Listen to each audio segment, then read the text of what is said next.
The letter trembled in Olivia Sullivan's hand as she stood on the dusty platform of Prosperity Junction, Arizona Territory, 1885. The train that had carried her across the country had long since disappeared down the tracks, leaving her alone with her trunk, a parasol, and the growing suspicion she'd made a terrible mistake. "Miss Sullivan," a man approached, his smile as slick as his pomaded hair. "Edgar Winters, at your service. I'm here on behalf of your betrothed." Olivia clutched her letter tighter. "Mr. Samuel Davies, but his letters said he would meet me personally. Urgent business at the mine, I'm afraid." Edgar tipped his hat. "I'm his associate. He's asked me to escort you to your accommodations in town." As Edgar loaded her trunk onto a waiting wagon, Olivia noticed another woman standing alone at the far end of the platform, looking as lost as she felt. The woman wore a simple blue traveling dress, her blonde hair neatly pinned beneath a modest bonnet. Their eyes met briefly before Edgar called Olivia's attention back.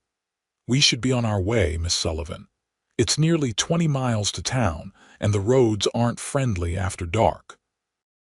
The blonde woman approached them hesitantly. "Excuse me, I'm waiting for Mr. Davies, Samuel Davies." Edgar's smile froze.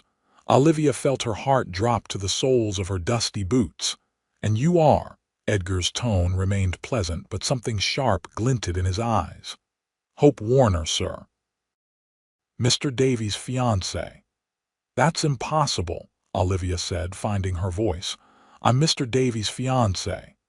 The two women stared at each other in growing horror as Edgar cleared his throat. Ladies, he said smoothly, "there's clearly been a misunderstanding.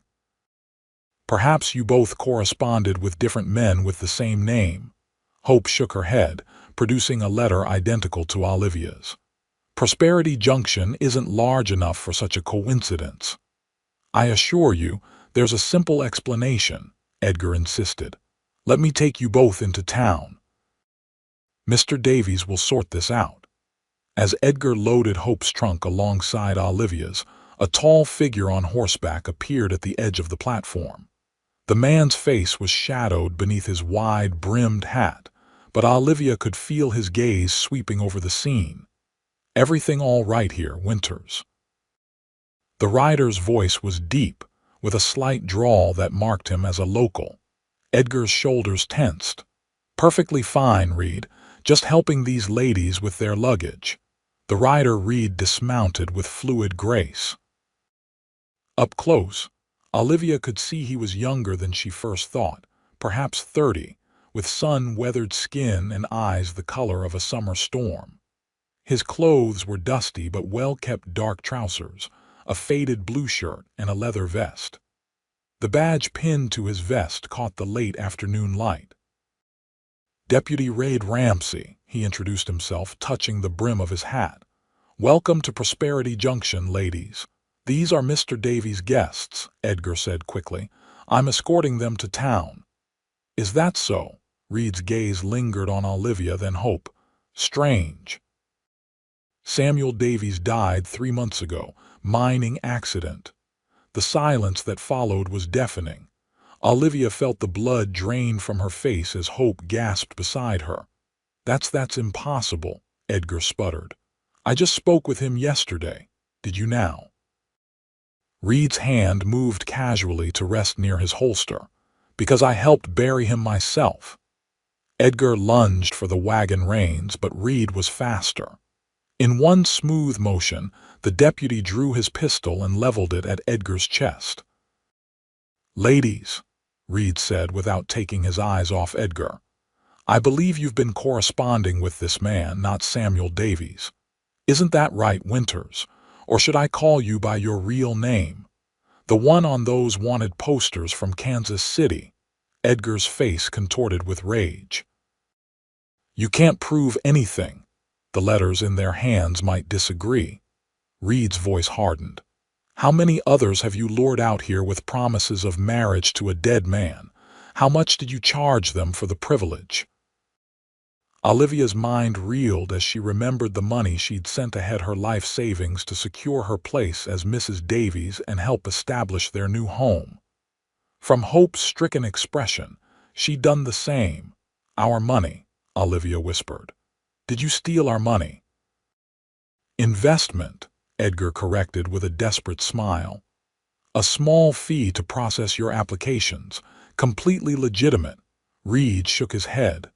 "Nothing legitimate about fraud, Winters, or should I say Morris Blackwood." Edgar or Morris made a sudden break for it, darting between the platform buildings. Reed swore under his breath. "Stay here," he ordered before sprinting after the fleeing con man. Left alone, Olivia and Hope turned to each other, strangers united by a shared humiliation. "I sent him $87, Hope said quietly. 112, Olivia admitted. Her entire inheritance from her father, plus 2 years' wages from the millinery shop.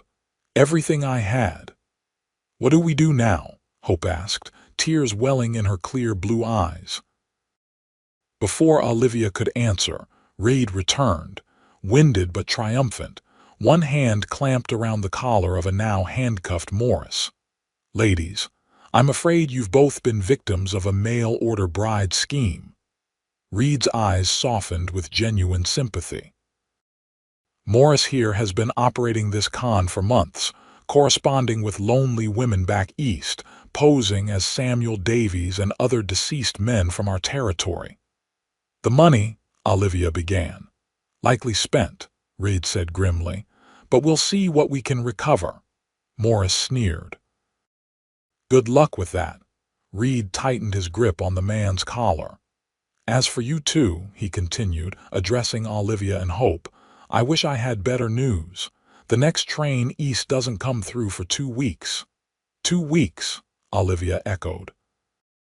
Her remaining funds wouldn't cover a hotel room for 2 nights, let alone 14. "You're welcome to stay at my sister's boarding house in town while we sort this out," Reed offered. "She keeps a couple of rooms for emergencies." Hope looked at Olivia uncertainly. "Do we have a choice?" "Not really," Olivia admitted, trying to steady her voice. "I certainly can't afford passage home right now." Reed nodded to the wagon. "I'll take you there myself, once I've delivered this scoundrel to the jail." As Reed marched Morris away, Olivia and Hope stood side by side in the lengthening shadows of the platform, 2 strangers bound by broken dreams and empty promises. "I'm Olivia Sullivan," she finally said, offering her hand. "From Boston. Hope Warner." The blonde woman's handshake was surprisingly firm. "Philadelphia. Well, Miss Warner, it seems we're both brides without grooms in a town where we know no one." Olivia surprised herself with a bitter laugh. What an adventure this is turning out to be. Hope's answering smile was weak but determined. "An adventure indeed, Miss Sullivan, though not the one we planned." An hour later, Deputy Reed Ramsey returned with a smaller wagon. Morris Blackwood was now safely behind bars, and the setting sun cast long shadows across the weathered boards of the platform. "I apologize for the delay, ladies," Reed said, helping them both into the wagon. "Morris proved uncooperative during processing. Is he going to prison?" Hope asked, settling her skirts around her. "Eventually." Reed clicked his tongue, urging the horses forward. "First, he'll face a judge. Then, with any luck, he'll spend a good long while breaking rocks instead of hearts." The road to Prosperity Junction wound through scrubby desert terrain. As they traveled, Reed explained that the town had boomed briefly when silver was discovered in the nearby hills, but the largest veins had played out within a few years. "We're smaller now, but stable," he said. "Ranching country mostly, some farming where the water's good." Olivia nodded absently, her thoughts still spinning with the day's revelations. "And this Samuel Davies, the real one, was a mine owner," Reed corrected. "Came out from Philadelphia with big dreams and not much else." Struck it lucky with a small silver claim, built it into something substantial before the accident. Hope gasped softly. Philadelphia. That's where I'm from. I wonder if you knew him, Reed finished. It's possible. He wasn't married, though he'd been a widower when he arrived. Lost his wife to influenza back east. The wagon rattled over a particularly rough patch of road, sending Olivia lurching against Hope. They steadied each other automatically. Sorry, Olivia murmured. It seems we're to be companions in misfortune. Better that than alone, Hope replied. As they approached Prosperity Junction, Olivia was surprised by its size. She'd expected little more than a collection of rough buildings, but the town boasted several proper streets, gas lamps just beginning to glow in the twilight, and buildings constructed of both wood and local stone. It's bigger than I expected, she admitted. Reed nodded. Not Boston or Philadelphia, certainly, but we've got most necessities. A general store, doctor, church, school, even a small library thanks to Mrs. Peterson's passion for books. He guided the wagon down the main street, past a saloon where piano music spilled into the evening air, a hotel with clean, curtained windows, and various shops now closed for the night. That's the jailhouse, Reed pointed out as they passed a solid stone building. And across from it, the marshal's office. Marshal Thornton's a good man. Fair. They turned onto a quieter side street lined with cottonwood trees. Reed pulled the wagon to a stop before a two-story house with a wide front porch. Warm light glowed from its windows, and the scent of cooking wafted through the evening air. Rose's house, Reed announced. My sister's place. The door opened before they'd even descended from the wagon, and a woman who could only be Reed's sister appeared. She shared his storm-gray eyes and straight nose, though her brown hair was lighter than his near black. Reed Ramsey, you're late for supper again, she called, then stopped short at the sight of Hope and Olivia. Oh, you've brought guests. Ruby, these ladies need rooms, Reed explained as he helped them down. They've had a trying day. Ruby's welcoming smile never faltered as Reed briefly explained their situation. Morris Blackwood, she muttered darkly when he finished. I should have known he was up to no good, slithering around town with those fancy Eastern clothes. She turned to Hope and Olivia with genuine warmth. Well, you poor dears are welcome here for as long as you need. I've 2 rooms vacant at present. They're small but clean. We can't pay much, Olivia admitted. At least not until Ruby waved a dismissive hand. We'll sort that out later. For now, you both look like you could use a hot meal and a good night's sleep. Inside, Rose's house proved to be modest but immaculately kept. The front parlor contained several comfortable-looking chairs, a small upright piano, and bookshelves filled with well-worn volumes. A dining room beyond featured a long table already set for the evening meal. You're just in time, Ruby said, leading them toward the tantalizing aromas. Beef stew tonight and fresh bread. I should be getting back to the office, Reed said, hanging his hat on a rack near the door. Morris needs checking on. Nonsense, Ruby countered. Sheriff can watch him for one meal. These ladies could use a friendly face they recognize. Reed hesitated, then nodded. Just for supper, then. Olivia found herself seated beside Hope, across from Reed. 3 other boarders joined them, an elderly schoolteacher named Miss Winters, a young clerk from the mercantile called Mr. Peterson, and Dr. Abernathy, the town's physician. All regarded the newcomers with curious but kind interest. As the food was passed around, Olivia found her spirits lifting slightly. The stew was hearty, the bread still warm, and the conversation mercifully focused on town affairs rather than their personal disaster. The Founders' Day dance is coming up next month, Ruby mentioned as she refilled water glasses. Always a pleasant occasion. Unless you're the deputy keeping rowdy cowboys in line, Reed added dryly. Oh, the marshal does most of that, Ruby told Olivia and Hope with a wink. My brother's just complaining because he never gets to dance himself. Hard to dance while watching for troublemakers, Reed muttered. Excuses, Ruby teased, then turned to her new boarders. Do either of you ladies have experience with bookkeeping? The mercantile's looking for help since Miss Jenkins left to marry that rancher from Tucson. Hope brightened visibly. I worked as an assistant bookkeeper in my uncle's furniture store for 3 years. Perfect, Ruby exclaimed. I'll mention it to Mr. Burton tomorrow. And you, Miss Sullivan, Dr. Abernathy inquired, what skills do you bring from Boston? I was a milliner's assistant, Olivia replied. I can sew, design hats, manage inventory. Mrs. Leeton at the dress shop might be interested, Miss Winters suggested. She's been saying she needs help with the fall orders. Olivia felt a flicker of hope. Perhaps their situation wasn't entirely dire. After dinner, Ruby showed them to their rooms, small but comfortable chambers on the second floor, each furnished with a narrow bed, a washstand, and a chest of drawers. Bathrooms at the end of the hall, Ruby explained. Hot water for bathing on Wednesdays and Saturdays, but there's always wash water in the pitchers. Breakfast at 7, dinner at 6. You're welcome to use the parlor anytime. When they were alone in the hallway, Hope turned to Olivia.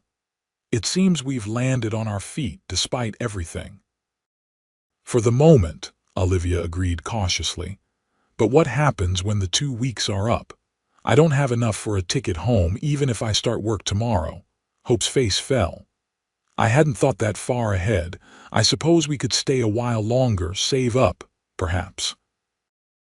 Olivia wasn't sure how she felt about that prospect. Prosperity Junction seemed pleasant enough, but it wasn't the future she'd planned. A soft knock interrupted their conversation. Reed stood at the top of the stairs, hat in hands. Ladies, I wanted to check if you needed anything else before I head back to the office. We're fine, thank you, Olivia answered. Your sister has been very kind. Reed nodded but hesitated before turning to leave. There's something else you should know, about Davies, the real Samuel Davies. Hope and Olivia exchanged glances. The mind still operates, Reed continued. Davies had no family, so it's held in trust until certain conditions are met. I don't know the details, but it might be worth speaking to Judge Holloway. He handled Davies' affairs. Why tell us this? Olivia asked. Reed's expression was unreadable. Because you both traveled across the country based on lies told in a dead man's name. Seems to me you deserve to know the truth, whatever it is. With that cryptic statement, he bid them good night and disappeared down the stairs. Alone again, Hope looked at Olivia with wide eyes. What do you think that means? I don't know, Olivia admitted, but I intend to find out. Morning arrived with golden light streaming through the simple cotton curtains of Olivia's room. For a disorienting moment, she couldn't remember where she was. Then yesterday's events crashed back the train, Morris Blackwood's deception, the revelation that her intended husband was 3 months dead. She dressed quickly in her second-best day dress, a practical blue cotton with white collar and cuffs. Her trunk contained her entire life, reduced to a few carefully chosen possessions: clothes, books, her mother's locket, and the tools of her millinery trade. When she descended to the dining room, Hope was already seated, engaged in conversation with Ruby about potential employment. Mr. Burton at the Mercantile said he'd interview you this morning, Ruby was saying. 9 o'clock sharp. Hope nodded eagerly. I'll be there. Thank you so much for arranging it. And Mrs. Leeton agreed to meet you at 10, Ruby told Olivia as she poured her coffee. She was positively delighted at the prospect of a trained milliner, said she's been sending to Phoenix for decent hats. That's very kind of you, Olivia said, genuinely touched by the woman's efforts on their behalf. After breakfast, Hope departed for her interview, while Olivia decided to visit the marshal's office before her own appointment. She needed to know if any of her money might be recovered from Morris Blackwood. The marshal's office was a tidy building with a small front room containing a desk and several chairs. Marshal Thornton proved to be an older man with a neatly trimmed white beard and kind eyes that reminded Olivia of her grandfather. "Miss Sullivan," he greeted her, rising from his desk. "Deputy Ramsey mentioned you might stop by. Is the deputy here?" Olivia asked, glancing around the empty office. "Out on patrol." Now, about this Blackwood character, the marshal's news wasn't encouraging. Morris Blackwood had indeed spent most of the money he'd collected from various women. What little remained would be held as evidence until his trial. "And the mine," Olivia ventured. "Deputy Ramsey mentioned something about Mr. Davies' mine being held in trust." Marshal Thornton's bushy eyebrows rose. "Did he now?" "Well, that's Judge Holloway's domain. His office is just down the street if you'd like to inquire further." Olivia thanked him and left, intending to visit the judge after her meeting with Mrs. Leeton. As she walked the boardwalk toward the dress shop, she found herself studying Prosperity Junction in the clear morning light. The town had a certain charm. Mountains rose in the distance, their rugged peaks contrasting with the dusty Main Street. People nodded greetings as they passed, and while the buildings were simpler than Boston's, they showed signs of care and permanence. Mrs. Leeton's Dress Emporium occupied a corner building with large display windows showcasing ready-made dresses and a few sample hats.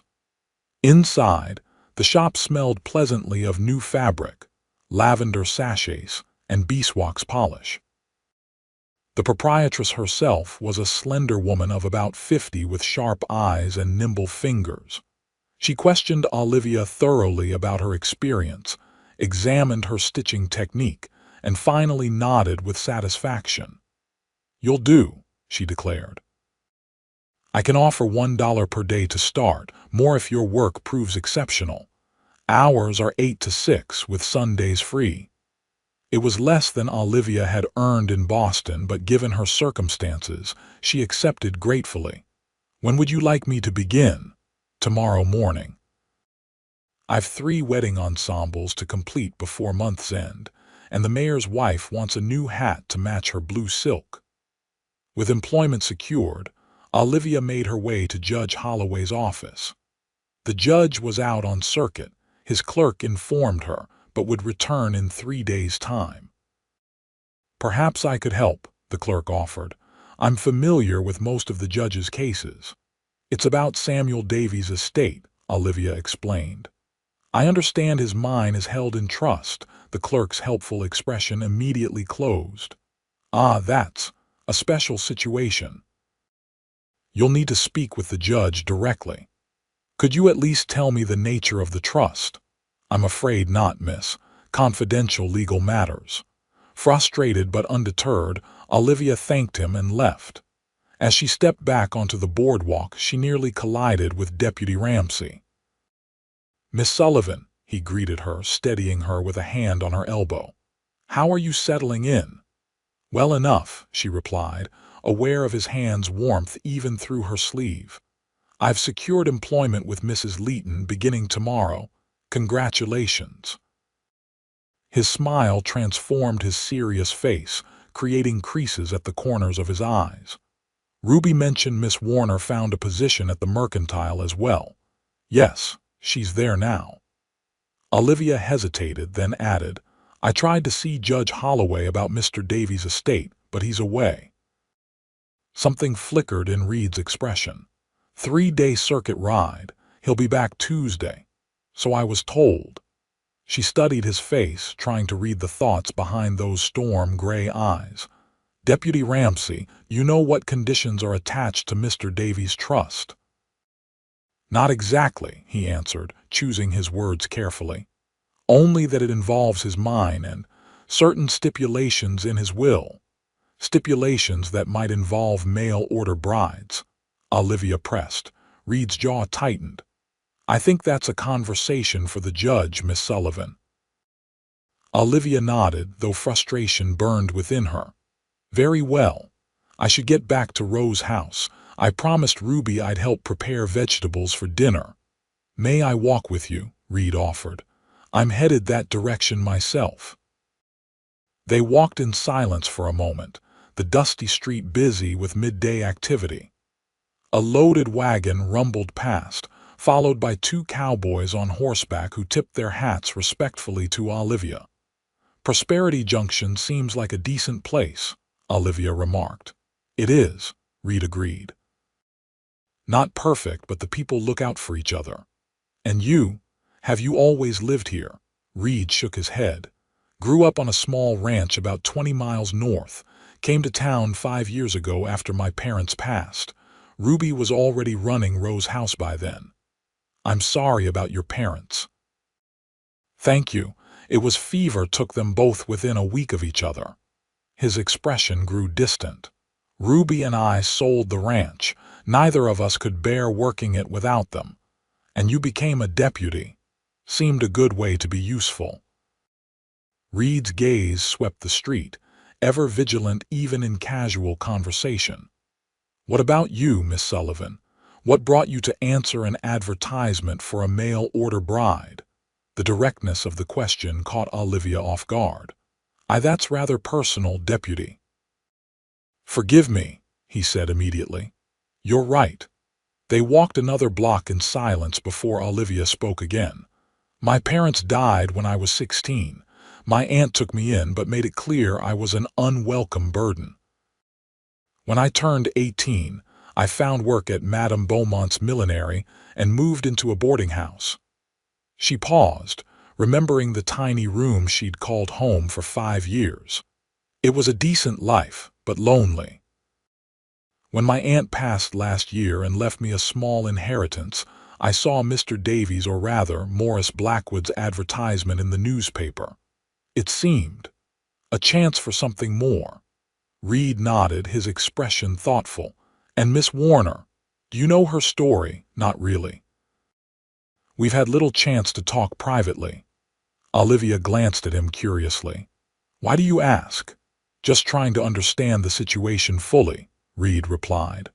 Morris Blackwood targeted specific women with his scheme, knowing why might help us uncover any other victims. They reached Rose's house, where Reed tipped his hat in farewell. I'll let you know if we recover any of your money, Miss Sullivan. Thank you, deputy. Olivia hesitated, then added, for everything. As she watched him stride away, Olivia couldn't help wondering what Reed Ramsey wasn't telling her about Samuel Davies and his mysterious trust. Inside Rose's house, she found Hope had returned from her interview, glowing with success. Mr. Burton hired me on the spot, she announced. I start tomorrow morning. That's wonderful, Olivia said sincerely. Mrs. Leeton hired me as well. They retreated to the parlor, which was empty at this hour, and settled into adjacent chairs. Have you thought about what happens next? Hope asked, her voice low. After our 2 weeks. Olivia smoothed her skirt thoughtfully. I've been wondering about what Deputy Ramsey said about Mr. Davies' mine being held in trust. I tried to see Judge Holloway today, but he's away until Tuesday. You think it matters to us? We never actually knew the real Mr. Davies. Perhaps not, but it seems strange, doesn't it? That Morris would use a dead man's name instead of creating a fictional person. And why target multiple women for the same supposed husband? Hope leaned forward, blue eyes bright with interest. What are you suggesting? I don't know exactly, Olivia admitted, but something about this situation feels unfinished, as though we're missing an important piece of the puzzle. The days that followed fell into a comfortable rhythm. Olivia found her work at Mrs. Leeton's shop satisfying, and the older woman proved to be a font of local knowledge. Samuel Davies was well liked, Mrs. Leeton told her as they worked together on a bride's trousseau. Generous to a fault, When the school needed a new roof, he paid for it without being asked. Same when Dr. Abernathy needed medical supplies during last year's influenza outbreak. Did he have any family? Olivia asked, carefully stitching pearls onto a wedding bonnet. Mrs. Leeton shook her head. Not that anyone knew of. He'd been married before back east, but his wife died young. No children. How did he die? Deputy Ramsey mentioned a mining accident. Tunnel collapse. He insisted on inspecting a new shaft himself, even though the foreman advised against it. Always hands-on was Samuel. Mrs. Leeton sighed. A terrible loss to our community. In the evenings at Rose's house, Olivia and Hope compared notes on what they'd learned about the town and its inhabitants. Hope's position at the Mercantile exposed her to a constant stream of local gossip, while Olivia gleaned more specific details from Mrs. Leeton's decades of observation. They saw Deputy Ramsey occasionally at dinner, though his duties often kept him away. When present, he was unfailingly polite but somewhat reserved, particularly when conversation turned to Samuel Davies or Morris Blackwood. "He knows something he's not telling us," Olivia confided to Hope as they sat in the parlor one evening, mending their stockings. "Perhaps he's just being professional," Hope suggested. "Lawmen can't share everything they know about ongoing cases." "Perhaps," Olivia conceded, though she remained unconvinced. Sunday brought a break from work. Olivia and Hope attended church services together, where they were warmly welcomed by the congregation. Pastor Williams even mentioned them in his prayer, asking blessings upon the newcomers who have joined our community through unusual circumstances. After the service, they were invited to the Petersons' home for Sunday dinner, along with several other townspeople, including Reed and Ruby. Mrs. Peterson proved a gracious hostess and an excellent cook. As they enjoyed roast chicken and fresh vegetables from her garden, conversation flowed easily around the large dining table. "Miss Warner, I understand you're quite the bookkeeper," Mr. Peterson remarked. "My brother says you've already reorganized the Mercantile's ledgers." Hope blushed modestly. "They just needed a bit of structure." "And Miss Sullivan," Mrs. Peterson turned to Olivia, "Mrs. Leeton tells me you've designed a hat for the mayor's wife that's the talk of the Ladies' Aid Society." "It's nothing special," Olivia demurred. "Just a simple design with good materials." "Don't be modest," Ruby interjected. "Martha Leeton said it's the finest millinery work she's seen in a decade." Reed, seated across from Olivia, caught her eye with a small smile of approval that made her heart beat faster than it should. After dinner, the men retired to the porch with pipes, while the women gathered in the parlor. Olivia found herself by a window that offered a clear view of Reed, engaged in serious conversation with Mr. Peterson and Dr. Abernathy. "He's quite handsome, isn't he?" Mrs. Peterson murmured, appearing at Olivia's elbow. "And one of the few eligible bachelors in town who isn't a cowboy or miner." Olivia felt her cheeks warm. "I'm sure I don't know what you mean." Mrs. Peterson smiled knowingly. "Of course not, dear.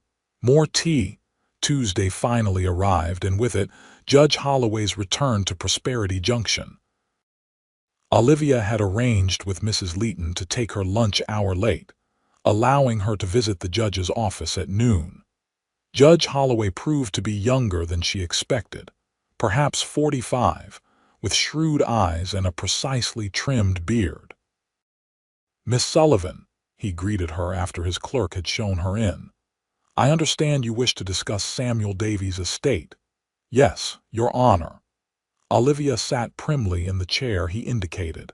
"I believe there may be some connection between his affairs and my current situation." She explained about Morris Blackwood's deception, her journey west, and the curious coincidence of Hope receiving identical fraudulent letters. The judge listened intently, his expression giving nothing away. When she finished, he steepled his fingers thoughtfully.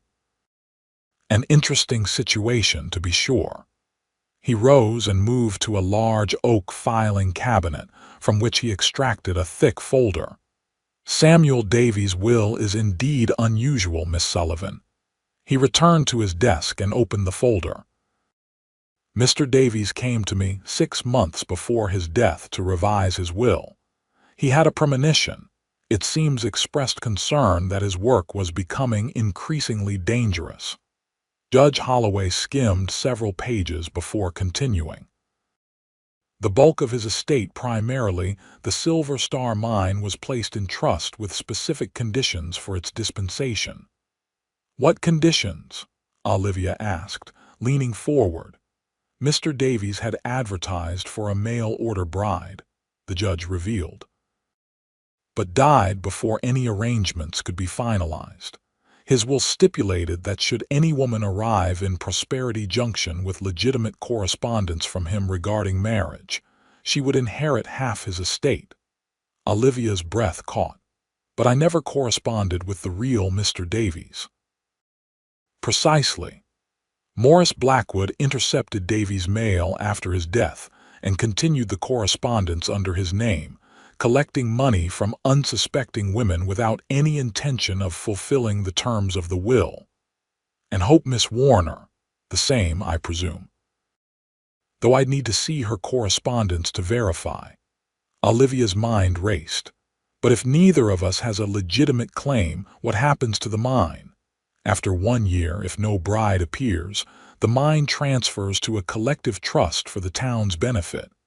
Judge Holloway closed the folder. That deadline is 2 weeks from now. I see. Olivia felt oddly disappointed. Thank you for explaining, Your Honor. As she rose to leave, the judge added, There is one more thing, Miss Sullivan. Deputy Ramsey asked me to give you this if you came inquiring. He handed her a sealed envelope. Outside on the boardwalk, Olivia broke the seal with trembling fingers. Inside was a brief note in a masculine hand. Miss Sullivan, if you wish to understand more about Samuel Davies and his intentions, meet me at the Silver Star Mine tomorrow at 2 p.m. I'll arrange for Mrs. Leeton to spare you. Reed Ramsey. Puzzled but intrigued, Olivia tucked the note into her pocket and returned to work. That evening at dinner, she found herself watching Reed with new curiosity. He seemed particularly attentive to Hope, engaging her in conversation about Philadelphia, where Davies had apparently lived before coming west. A strange pang of jealousy caught Olivia by surprise. She had no claim on Reed Ramsey's attention, yet finding it directed elsewhere bothered her more than it should. After dinner, she approached him as he prepared to leave. I received your note. Reed nodded, his expression unreadable. Will you come? Yes. She studied his face.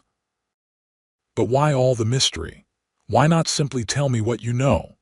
Some things are better shown than told, he replied cryptically. I'll meet you outside Mrs. Leeton's shop at 2 o'clock. The following day dragged interminably. Olivia found herself making uncharacteristic mistakes in her stitching as her mind wandered to the upcoming meeting. What could Reed possibly want to show her at the mine? When 2 o'clock finally arrived, she found him waiting outside the shop with 2 horses, his own mount, and a gentle-looking mare. Can you ride, Miss Sullivan? He asked, helping her onto the side saddle. Adequately, she replied, arranging her skirts. My uncle owned horses. They rode out of town at a leisurely pace, following a well-traveled road that wound into the foothills. Reed proved a companionable guide, pointing out local landmarks and sharing bits of the area's history. The Apaches considered these mountains sacred, he told her, gesturing toward the distant peaks. There was conflict when the first miners arrived, but Chief Nahilze eventually negotiated a peace. He's a wise man. I've met him several times. You speak as though you admire him, Olivia observed. I do. He's protected his people while adapting to changing circumstances, no easy feat. The Silver Star Mine appeared as they rounded a bend, a collection of wooden buildings nestled against a hillside. Men moved about the yard, loading ore carts and tending to equipment. Reed led her to a small office building set apart from the others. Inside, maps and diagrams covered the walls, and a massive desk dominated the room. This was Davy's office, Reed explained. It's been preserved exactly as he left it.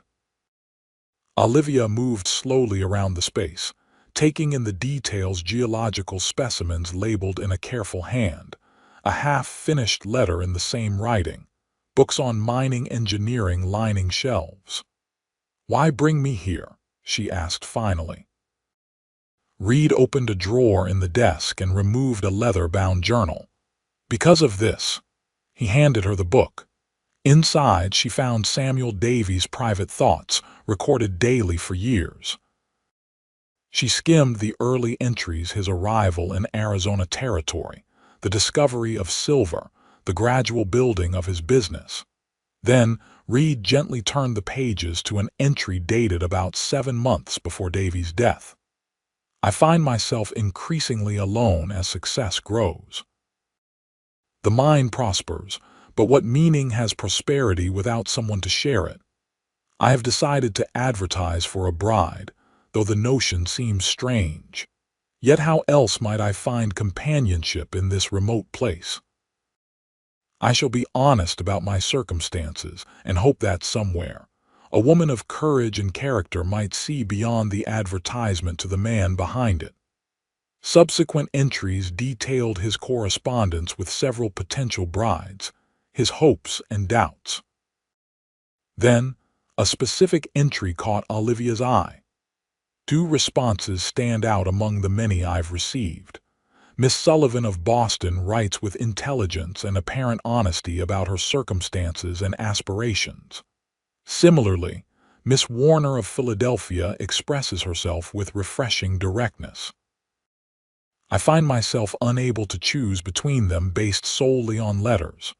Perhaps I shall invite both to visit Prosperity Junction, with no obligations on either side, merely to determine if compatibility exists."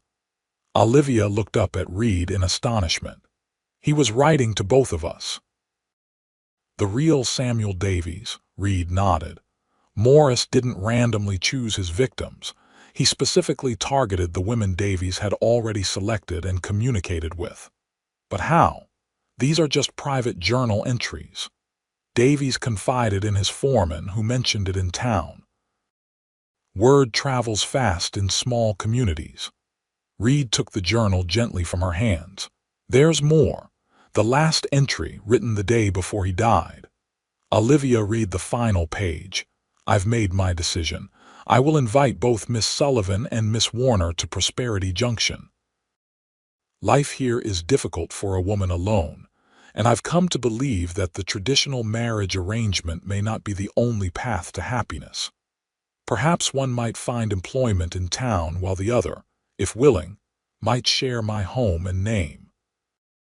Both seem resourceful and intelligent, qualities I value above all others. Judge Holloway has agreed to revise my will accordingly. Tomorrow I inspect the new tunnel, and upon my return I shall post these invitations." "He never sent the invitations," Reed said quietly. The tunnel collapsed that afternoon. Olivia sank into Davy's chair, overwhelmed. So Morris stole not just a dead man's identity, but his genuine intentions as well. "Yes. And when I realized who you and Miss Warner were, the women Davies had written about in his journal, I knew you deserved to know the truth.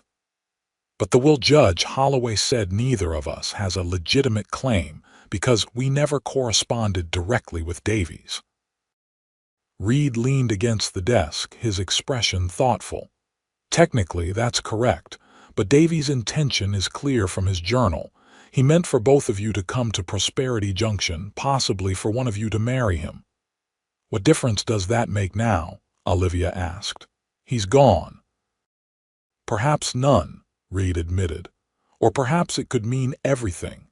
He fell silent, and Olivia had the distinct impression he was struggling with some internal decision. Finally, he straightened and offered his hand to help her from the chair. "We should head back. There's something else I need to show you." They rode down from the mine as the afternoon sun cast long shadows across the landscape. Instead of returning directly to town, Reed led her to a small cemetery nestled in a grove of cottonwood trees. "Samuel Davies is buried here," he explained as they dismounted. The grave was marked with a simple headstone bearing Davies' name, dates of birth and death, and the inscription, "A man of vision and generosity." Olivia stood quietly before it, thinking of the journal entries and the man who'd written them, a man she would never meet, yet whose decisions had altered the course of her life. "He seemed like someone worth knowing," she said finally. "He was," Reed agreed. "One of the best men I've ever known." Something in his tone made Olivia look at him more closely. "You knew him well. We were friends." Reed's gaze remained on the headstone. "Good friends, he was. Like a brother to me, especially after my parents died." Understanding dawned slowly. "That's why you've taken such an interest in our situation. Not just because of Morris Blackwood's fraud, but because of your connection to Davies." Reed nodded, finally meeting her eyes. Samuel worried that advertising for a bride made him seem desperate or calculating. "I encouraged him to try anyway, told him the right woman would understand his intentions were honorable." "And now you feel responsible for us." "Not responsible exactly." Reed hesitated. "But I can't help wondering what Samuel would want, now that circumstances have changed so dramatically." They rode back to town in thoughtful silence. As Rose's house came into view, Reed finally spoke again. "Miss Sullivan, Olivia, I'd like to invite you and Miss Warner to dinner tomorrow evening. Not at Rose's house, but at my cabin just outside town. There's something important I need to discuss with both of you." Olivia studied his serious expression. "This is about Davies' will, isn't it?" "Among other things," Reed admitted.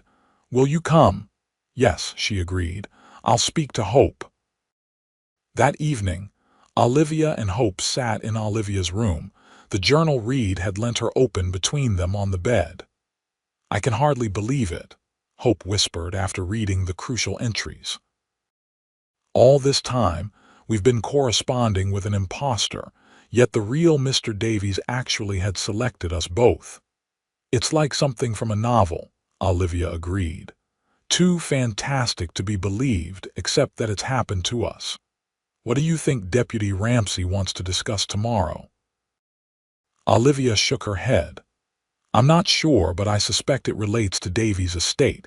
The mine will transfer to the town in 2 weeks if no legitimate bride appears." "But we're not legitimate brides," Hope pointed out. "We never corresponded directly with the real Samuel Davies."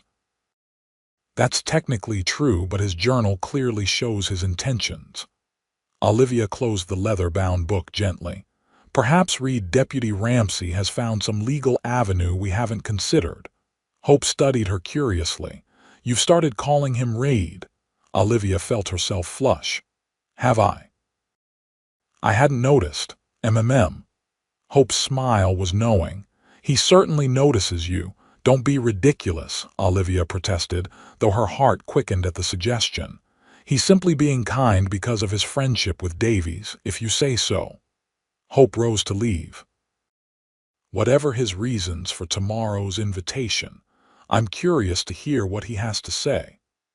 The following evening found them riding in Reed's wagon toward his property on the outskirts of town.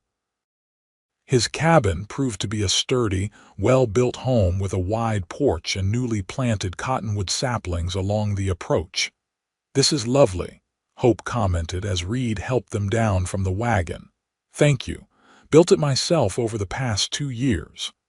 A hint of pride colored his voice. "It's small, but there's room to expand." Inside, the cabin was simply but comfortably furnished with polished wood floors and curtained windows. A table was already set for dinner, and delicious smells wafted from the kitchen area. "You cook?" Olivia asked, surprised. Reed smiled. "Bachelor necessity. Nothing fancy, but Ruby assures me it's edible." The meal proved more than merely edible: a hearty beef stew, fresh bread, and an apple pie that Reed admitted his sister had contributed. Throughout dinner, conversation remained general, touching on their experiences in Prosperity Junction thus far and their impressions of the town and its inhabitants. Only after they'd moved to comfortable chairs near the fireplace did Reed broach the subject that had clearly been on his mind. "I've spoken with Judge Holloway at length about Samuel Davies' will and your situation," he began. "The judge agrees that while you technically have no legal claim to Davies' estate, there's a strong moral argument to be made that his intentions should be honored." Hope leaned forward eagerly. "What does that mean exactly?" "It means the judge is willing to consider a petition for special dispensation, essentially arguing that while you never received genuine correspondence from Davies himself, his journal proves he had selected you both as potential brides and intended to invite you to Prosperity Junction." "Would such a petition succeed?" Olivia asked. Reed shrugged. "It's unprecedented. The judge would have to rule based on the spirit rather than the letter of Davies' will, and there would likely be opposition from those who expect the mine to transfer to the town trust." "If it did succeed," Hope pressed, "what would it mean for us?" "According to Davies' final journal entries and the will he drafted before his death, you would share ownership of the Silver Star mine, each receiving a 40% interest, with 20% reserved for operational costs and charitable causes." Olivia gasped. 40% each. "That would make us wealthy women," Reed confirmed. "The Silver Star produces approximately $5,000 in profit each month." Hope's eyes widened. $2,000 monthly, each, approximately, yes. It's one of the most consistently productive smaller mines in the territory. A heavy silence fell as both women absorbed this staggering information. "But there's more to consider than just the financial aspects," Reed continued. "Samuel didn't just want to provide for a bride financially, he wanted companionship, partnership. He hoped to find someone who would care about Prosperity Junction and its people as he did." "You think we wouldn't?" Olivia asked, a note of challenge in her voice. Reed met her gaze steadily. "I think you both came here expecting marriage to a stranger. Instead, you found yourselves stranded in an unfamiliar place with unforeseen opportunities. It would be perfectly reasonable for either or both of you to take whatever inheritance might be secured and return east." "Is that what you expect us to do?" Hope asked quietly. "I don't presume to predict your decisions," Reed replied. "I'm simply laying out the situation as honestly as I can." Olivia studied him thoughtfully. "There's something else, isn't there? Something you're not saying?" Reed's expression tightened almost imperceptibly. "Judge Holloway mentioned another possibility, one that might honor Samuel's intentions while simplifying the legal complications." "What possibility?" Hope prompted when he hesitated. "Marriage," Reed said bluntly. "If either of you were to marry a local man, someone with established ties to the community, it would strengthen your petition considerably. The judge believes the town council would be less likely to oppose the inheritance if it remained, in some sense, within the community." Olivia felt her cheeks warm. "Are you suggesting we find husbands merely to secure our inheritance?" "No," Reed replied firmly. "I would never suggest marriage as a mere legal convenience. I'm simply sharing all the options Judge Holloway outlined." An awkward silence fell. Finally, Hope spoke. "This is overwhelming. We need time to consider everything you've told us. Of course, Reed agreed, rising to his feet. I should take you back to Rose's house. It's getting late. The return journey passed in contemplative silence. When they reached Rose's house, Reed helped them down from the wagon with impeccable courtesy. Thank you for dinner, Olivia said. And for your candor, Reed nodded. Whatever you decide, I'll help however I can. As they prepared for bed that night, Olivia and Hope discussed their options in hushed voices. $2,000 monthly, Hope marveled. I can scarcely imagine it. If the petition succeeds, Olivia cautioned, and there's no guarantee of that. What do you make of Reed's suggestion about marriage strengthening our case? Olivia folded her nightgown with particular care. I think he was simply relaying the judge's opinion. Hope raised an eyebrow. Are you sure? He seems to have taken a special interest in your welfare. He's been equally attentive to you, Olivia pointed out, though a small part of her hoped that wasn't entirely true. Hope murmured skeptically. Well, regardless, we need to decide what we want. Do we stay and fight for this inheritance? Or do we save our earnings, buy tickets home, and put this whole adventure behind us? Olivia sat on the edge of her bed, considering. What would you choose? Truly? Hope was quiet for a long moment. I have nothing to return to in Philadelphia, she finally admitted.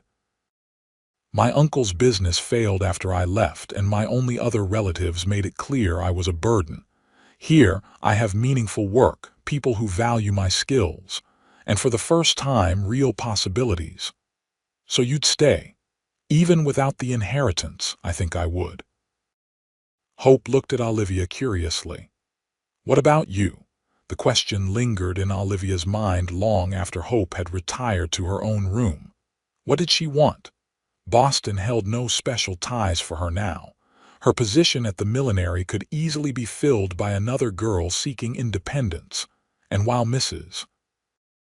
Leighton paid less than Madame Beaumont, the work was more varied and creative. Then there was Reed Ramsay, the enigmatic deputy with storm-gray eyes who'd shown such concern for their welfare. Olivia couldn't deny that his presence factored into her considerations, though she hardly dared admit it even to herself. The next morning brought unexpected news. Morris Blackwood had escaped from jail overnight, overpowering the night deputy and fleeing on a stolen horse.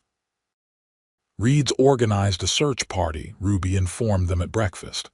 But Morris has several hours head start, and he knows the territory well enough to avoid the main roads. Will they catch him? Hope asked anxiously. Ruby's expression was grim. Eventually. Men like that always make mistakes. But it might take time. For 3 days, Reed and the search party combed the surrounding countryside without success. When he finally returned, dusty and exhausted, he brought troubling news. Morris was seen heading toward the Silver Star mine, he told Olivia and Hope grimly. We think he might be planning to sabotage the operation, his final revenge for being exposed. But why? Hope asked. What would that accomplish? If the mine were damaged badly enough, its value would plummet, Reed explained. The inheritance you're petitioning for would be greatly diminished. That's spiteful, Olivia said. That's Morris. Reed ran a hand through his dust-streaked hair. I've posted guards at the mine, but he knows every tunnel and shaft if he's determined enough. The threat became reality 2 nights later. Shortly after midnight, a frantic knocking at Rose House's door roused everyone from sleep. Olivia hurried downstairs behind Ruby to find one of Reed's deputies, hat in hand. There's been an explosion at the Silver Star, he reported grimly. Looks like sabotage. The deputy asks that Miss Sullivan and Miss Warner remain here where it's safe. Is anyone hurt? Ruby demanded. Several miners, madam, but none critically. The night shift was small. The deputy hesitated. Deputy Ramsay went into the main tunnel after Morris was spotted entering. They're both still inside. Olivia felt her heart constrict. Inside, but you said there was an explosion. Secondary tunnel, madam. The main shaft is holding for now, but it's unstable. Despite the deputy's instructions, Olivia and Hope insisted on accompanying Ruby to the mine. When they arrived, the scene was one of controlled chaos. Miners and townspeople working together to clear debris while others braced damaged supports. The explosion weakened the main support beams, the foreman explained when they found him. If they give way, the whole main shaft could collapse. And Reed, Deputy Ramsey is inside, Olivia asked, her voice barely steady. Him and that snake Blackwood. Deputy went in about 20 minutes before the explosion. Hasn't come out. Olivia moved closer to the tunnel entrance, drawn by an inexplicable need to be near to do something. Hope followed, her face pale in the light of the lanterns illuminating the work area. He'll be all right, Hope said, though uncertainty colored her voice. Reed knows these tunnels. Minutes stretched into an hour as workers carefully shored up the entrance. Olivia found herself holding her breath at every creak and groan from the timber supports. Then, suddenly, a shout went up. Movement! There's someone coming out! All activity ceased as everyone turned toward the tunnel mouth. A figure emerged, stumbling and coughing in the dust. Reed, supporting another man whose hands were bound behind his back. Morris, someone muttered as Reed handed his prisoner off to waiting deputies. Olivia started forward, but Hope caught her arm. Wait, look at Reed. The deputy was swaying slightly, his face ashen beneath the dust and grime. As he turned to speak to the foreman, his knees buckled. Olivia broke free from Hope's grasp and ran to him, reaching his side just as several miners caught him. Reed, she cried, all pretense of formality forgotten. His eyes focused on her face, confusion giving way to recognition. Olivia, you shouldn't be here. The tunnel is being secured, she assured him, taking his hand. What happened? Are you hurt? Not badly. Rockfall caught my leg. He winced as the miners helped him to a makeshift bench. Morris was planting more explosives when I found him. There was a struggle, then the first charge went off. Dr. Abernathy arrived, medical bag in hand, and shooed Olivia aside to examine Reed's injuries. She retreated to where Hope stood with Ruby, her heart still pounding with fear and relief. He'll be all right, Ruby assured her, squeezing her hand. My brother's too stubborn to let a mine get the better of him. Later, as dawn broke over the mountains, Reed was installed in Ruby's parlor, his injured leg bandaged and elevated on cushions.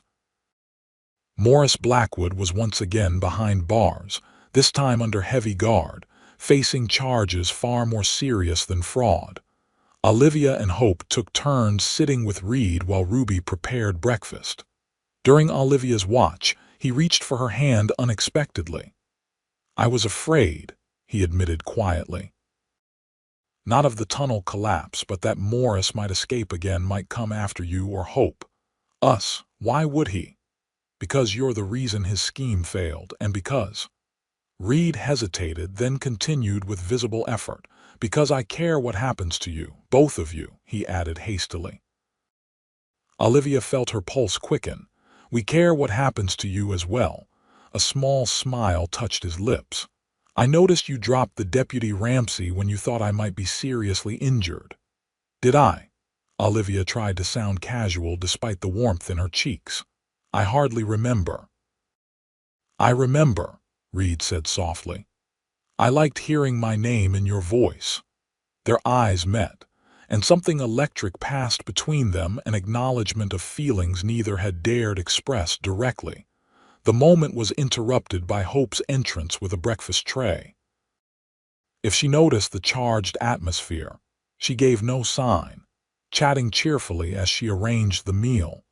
Over the next week, as Reed recovered from his injuries, Olivia and Hope reached their decision about the inheritance petition. They would stay in Prosperity Junction and pursue their claim to the Silver Star Mine. not primarily for the wealth it represented, but for the opportunity to honor Samuel Davies' intentions by becoming contributing members of the community he had loved. Judge Holloway received their petition with thoughtful attention. "I'll need time to consider this carefully," he told them after reviewing the documents Reed had helped them prepare. "The town council will want to be heard as well. I'll render my decision in 1 week's time." That week passed in a flurry of activity. The damage to the mine proved less severe than initially feared, and work resumed on a limited basis. Morris Blackwood was transferred to the territorial prison in Yuma to await trial. And Reed, despite his injured leg, returned to light duties at the marshal's office. Olivia and Hope continued their jobs in town, finding themselves increasingly integrated into the community. Invitations to social gatherings multiplied, and both women discovered they were developing genuine friendships with their neighbors and colleagues. On the evening before Judge Holloway was to announce his decision, Reed invited Olivia to accompany him on a short ride to a ridge overlooking the town. His leg had healed enough to allow horseback riding, and the sunset promised to be spectacular. As they sat side by side on a blanket spread over a flat rock, Prosperity Junction spread out below them, windows beginning to glow as dusk approached. "It's beautiful," Olivia said softly. "I never imagined the desert could be so lovely." Reed nodded.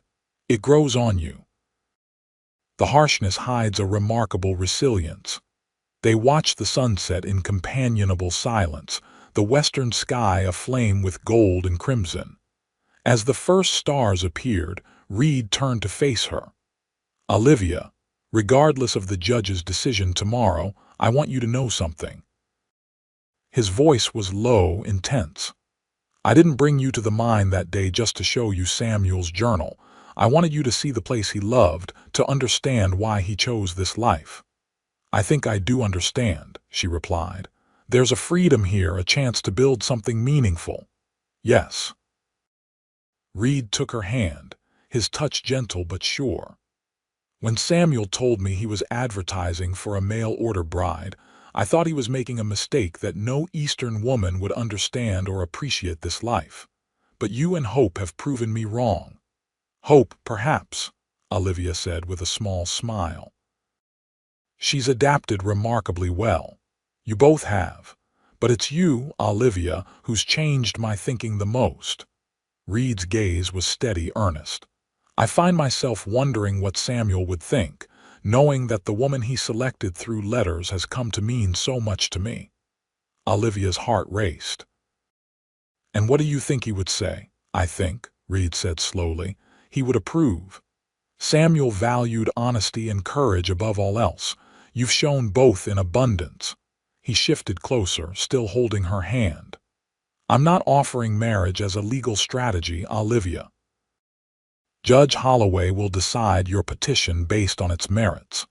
But if you choose to stay in Prosperity Junction, whatever his ruling, I hope you'll consider a future that might include me."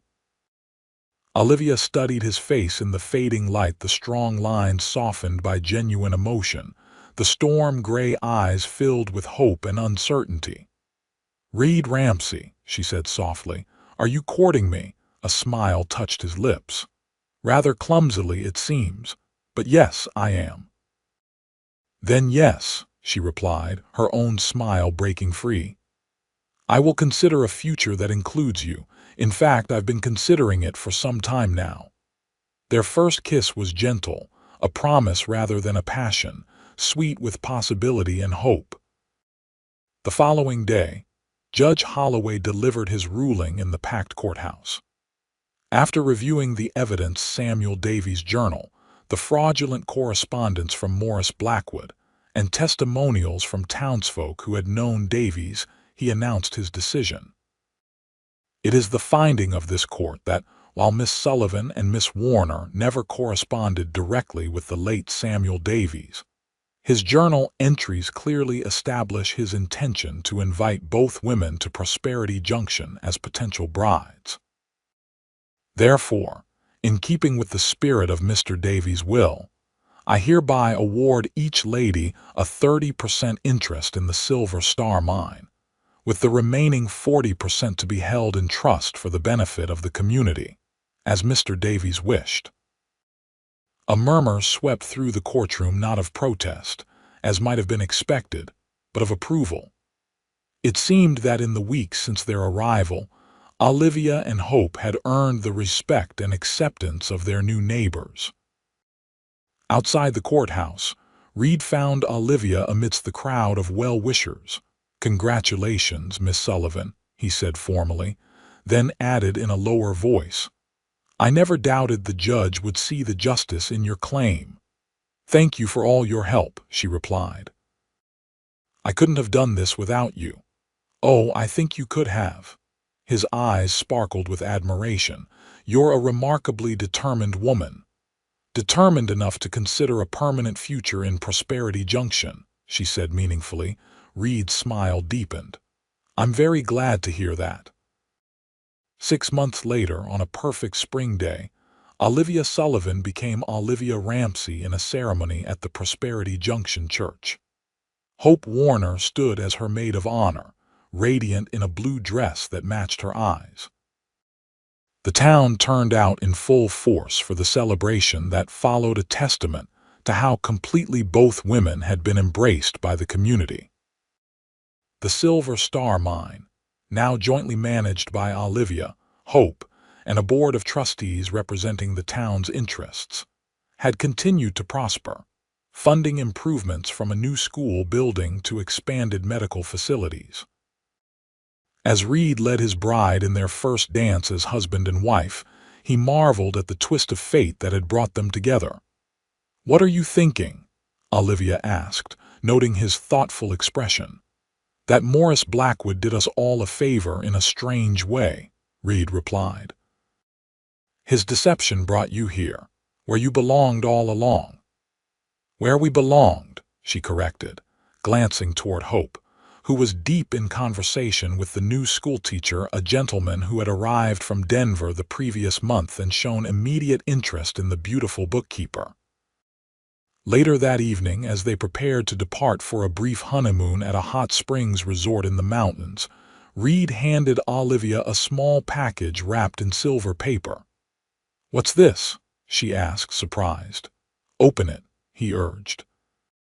Inside was a leather-bound journal, its pages blank except for a single inscription on the first page, written in Reed's steady hand. "For Olivia Ramsey, who came to the West seeking one future and found another far better.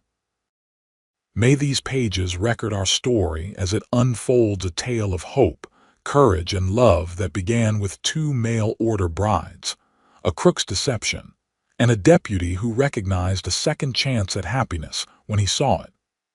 Tears welled in Olivia's eyes as she closed the journal and pressed it to her heart. "Our story," she whispered. "I like the sound of that." "It's just beginning," Reed promised, drawing her into his arms. "And I have a feeling it's going to be the greatest adventure of our lives." And as they rode away beneath a canopy of stars, the newly minted Mrs. Ramsey couldn't help but reflect on the strange chain of events that had led her here, from a desperate gamble on a mail-order marriage to finding genuine love and purpose in this wild, beautiful land. Sometimes, she thought, the most unexpected detours led to exactly where you were meant to be all along. In the years that followed, Olivia and Reed built a life rich with love and purpose. Their family grew with the birth of 2 children, a daughter named Ruby after her aunt, and a son they called Samuel in honor of the man whose legacy had brought them together. Hope eventually married the schoolteacher, combining her business acumen with his educational vision to establish a proper academy in Prosperity Junction. The 2 couples remained the closest of friends, their children growing up together like cousins.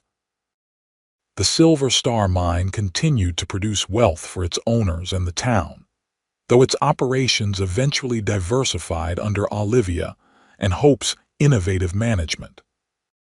By the turn of the century, Prosperity Junction had grown into a respectable small city, with amenities that would have astonished the original settlers.